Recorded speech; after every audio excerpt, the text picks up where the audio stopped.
How keen is your observation? Let's test it. Which light is on top of the traffic light? Is it the red or the green? Your first thought probably is that this is an easy question to answer. However, put yourself in this position. You are on one of the current quiz shows that pays a lot of money for correct answers. You must answer this question correctly to win the top prize. Now then, which light is on top, the red or the green? If you have been able to picture yourself in the above position, you are probably hesitating now because you are not really sure which light is on top. Are you? If you are sure, then you're one of the minority who has observed what most people only see. There is a world of difference between seeing and observing, proven, of course, by the fact that most of the people to whom I put the above question either give the wrong answer or are not sure. This, even though they see the traffic lights countless times every day. By the way, red is always on top of the traffic light, green is always on the bottom. If there is a third color, it is usually yellow, for caution, and that one is always in the center. If you were sure that red was the correct answer, let me see if I can't puncture your pride a bit with another observation test.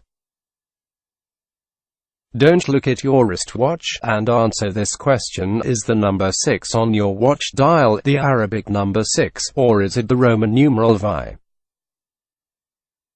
Think this over for a moment before you look at your watch. Decide on your answer as if it were really important that you answer correctly. You're on that quiz show again, and there's a lot of money at stake. All right, have you decided on your answer? Now, look at your watch and see if you were right. Were you? Or were you wrong in either case, because your watch doesn't have a 6 at all? The small dial that ticks off the seconds usually occupies that space on most modern watches. Did you answer this question correctly? Whether you did or did not, you had to look at your watch to check. Can you tell now the exact time on your watch? Probably not, and you just looked at it a second ago. Again, you saw, but you didn't observe. Try this on your friends. Although people see the watches innumerable times every day, few of them can tell you about the numeral 6. Here's another one to try on your friends, but you'd better see if you can answer it first. If you are a cigarette smoker, you have seen a blue tax stamp on your pack of cigarettes each time you take it out to remove a cigarette. On this tax stamp is the picture of a man, and his name is printed under the picture. For the top prize on our imaginary quiz show, name this man. I guess you'll have to leave the quiz show with only the consolation prize. I say this so definitely because only about 2 or 3 of the many people I've tested have answered this one correctly. The man pictured on the revenue stamp is DeWitt Clinton. Check it. I don't want to be sneaky, but if you've just looked at the stamp and at the picture of DeWitt Clinton, you must have seen what Clinton was doing with his left hand. You also saw, or probably saw, 4 letters, 2 on the upper left and 2 on the upper right of the stamp. I say that you saw these things. I don't think you observed them. If you did, you should be able to tell yourself right now what DeWitt Clinton is doing with his left hand, and also name the 4 letters. Had to look again, didn't you? Now you've observed that his left hand is at Clinton's temple, as if he were thinking, and the letters are USIR. For United States Internal Revenue. Don't feel too badly if you couldn't answer any of these questions. As I said before, most people can't. You may recall a motion picture a few years ago which starred Ronald Colman, Celeste Holm and Art Linkletter. The picture was Champagne for Caesar, and it was about a man who couldn't be stumped with any question on a quiz show. The finale of the film was the last question of the quiz, which was worth some millions of dollars. To earn these millions, Ronald Colman was asked to give his own social security number. Of course, he didn't know it. This was amusing and interesting, to me anyway, since it struck home. It proves, doesn't it, that people see but do not observe. Incidentally, do you know your social security number? Although the systems and methods contained in this video make you observe automatically, you'll find some interesting observation exercises in later videos. The system will also make you use your imagination with more facility than ever before. I've taken the time and space to talk about observation because it is one of the things important to training your memory. The other, and more important thing, is association. We cannot possibly remember anything that we do not observe. After something is observed, either by sight or hearing, it must, in order to be remembered, be associated in our minds with, or to, something we already know or remember. Since you will observe automatically when using my system, it is association with which we will mostly concern ourselves. Association, as pertaining to memory, simply means the connecting or tying up of two or more things to each other. Anything you manage to remember, or have managed to remember, is only due to the fact that you have subconsciously associated it to something else. Every good boy does fine. Does that sentence mean anything to you? If it does, then you must have studied music as a youngster. Almost every child that studies music is taught to remember the lines of the music star for treble clef by remembering every good boy does fine.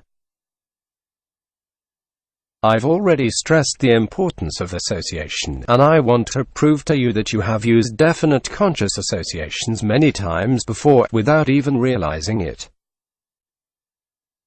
The letters E, G, B, D, and F don't mean a thing. They're just letters, and difficult to remember.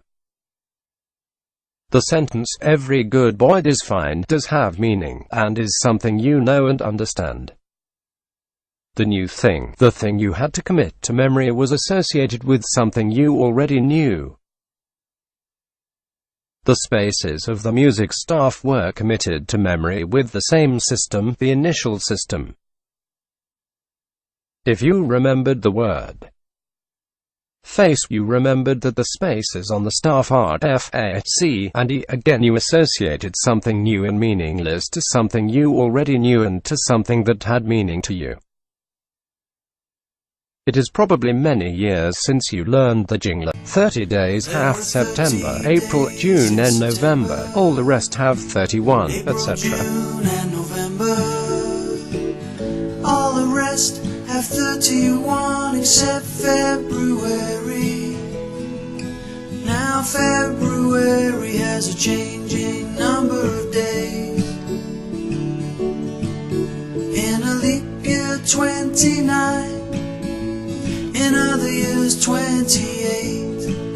Yeah, there are 30 days in September. Times have you relied on it when it was necessary to know the number of days in a particular month? If you were ever taught to remember the nonsense word Vibgir, or the nonsense name Roy Bgiv, then you still remember the colors of the spectrum: red, orange, yellow, blue, green, indigo and violet.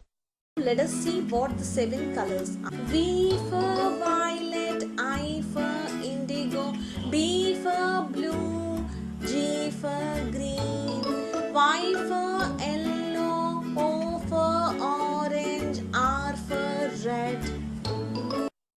This again is the association and initial system.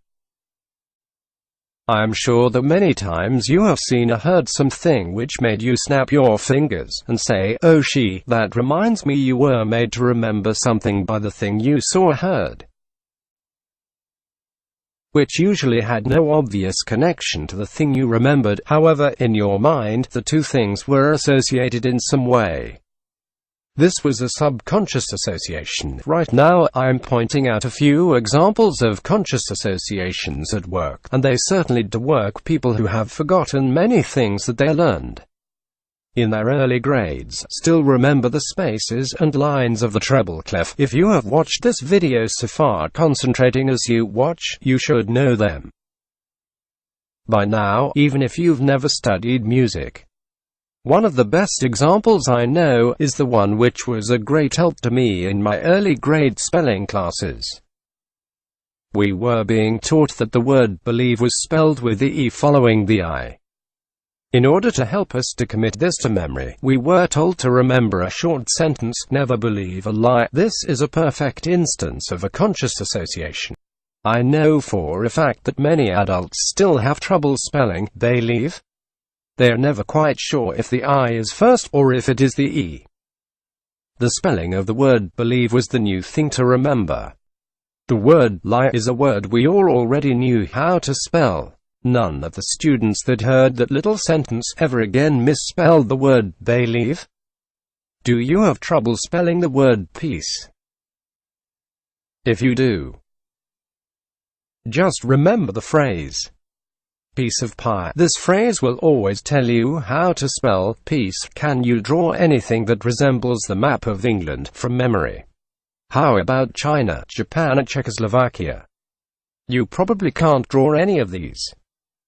If I had mentioned Italy, 90% of you would have immediately seen a picture of a boot in your mind's eye. Is that right?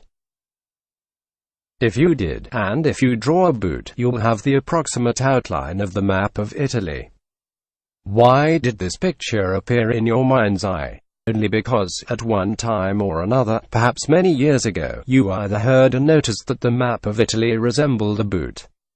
The shape of Italy, of course, was the new thing to remember. The boot was the something we already knew and remembered. You can see that simple conscious associations help you memorize abstract information like the above examples very easily. The initial system that I mentioned earlier can be used to help you memorize many things. For example, if you wanted to remember the names of the Dion quintuplets, you could try to remember the word Macy. This would help you to recall that the girls' names are Marie, Annette, Cecile, Emily, and Yvonne. There's only one thing wrong with this idea in its present stage. There is nothing to make you remember that the word Macy is connected with the Dion quintuplets, or vice versa. If you remembered the word fine, then you would probably know the names of the quints. But how do you remember the word? I'll show you how to do this in future videos. The systems and methods in this video will show you how the principles and ideas of simple conscious associations can be applied to remembering anything. Yes, that's right, remembering anything, including names and faces, items, objects, facts, figures, speeches, etc. In other words, the systems and methods you will learn in this video can be applied to anything and everything in everyday social or business life.